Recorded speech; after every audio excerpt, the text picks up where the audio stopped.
Nous sommes arrivés à la fin du mois de septembre, aux environs du 20 septembre jusqu'au début octobre. Il y avait, et ce sont des chiffres officieux, ce ne sont pas des chiffres exacts, il y avait aux environs de 35 000 réfugiés. 5 000 au mois d'août, il y en avait déjà 35 000 début octobre. Sur ces 35 000, le Haut Commissariat des réfugiés nous avait annoncé 900 femmes enceintes dans le camp.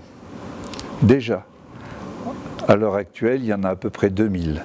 Lors de cette mission, nous avions, je dirais, 3 fonctions. La première, c'était de mettre en route la maternité. La deuxième, c'était de faire des consultations et de voir les besoins réels, parce qu'on ne connaissait pas les besoins réels du camp.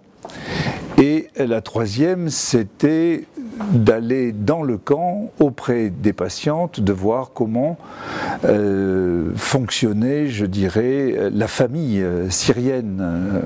Alors, le plus difficile pour nous, c'est de travailler dans des conditions dans lesquelles on n'est pas habitué. Nous sommes habitués à un certain confort, à un bloc obstétrical sécurisé et sécurisant, à un bloc chirurgical à côté, à une banque de sang. Ici, on se pose toujours la question, qu'est-ce qui va se passer si une femme a un problème grave, si un bébé a un problème grave? Nous n'avions pas, au début en tous les cas, les équipements nécessaires pour faire face à une pathologie. Ensuite, bien entendu, nous avons affaire à une autre civilisation que la civilisation européenne.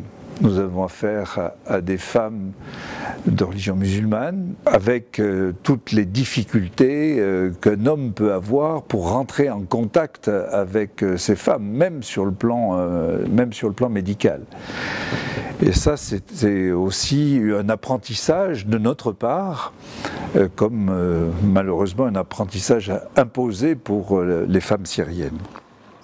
Durant notre mission, qui est une mission d'installation, je vous le dis, on a démarré quand je suis arrivé, il n'y avait pas encore d'eau courante dans la tente, donc pour vous dire, nous avons fait 10 accouchements. C'est que c'est une rencontre humanitaire extraordinaire, et à tous les niveaux. D'abord, bien sûr, avec les gens, les sages-femmes, les logisticiens, tous ceux qui ont travaillé avec nous. La deuxième chose, c'est la rencontre, bien sûr, avec les Syriens, avec la population. Et ça, c'est un choc. C'est un choc parce qu'on ne se rend pas compte de ce qu'ils souffrent. Je fais d'autres missions humanitaires, en particulier en Afrique ou dans d'autres pays du monde. Mais j'ai trouvé qu'en Syrie, ils étaient encore plus malheureux.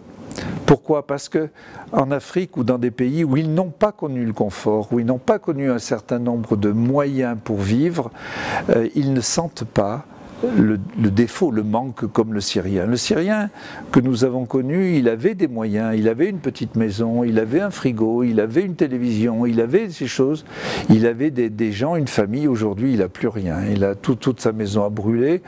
Beaucoup de gens de sa famille ont été tués.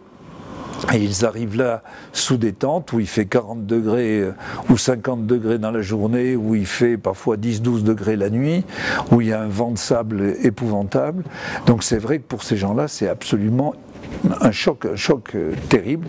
Et nous, de participer à cette vie dans le camp, c'est vraiment, je dirais, une aventure humanitaire absolument extraordinaire.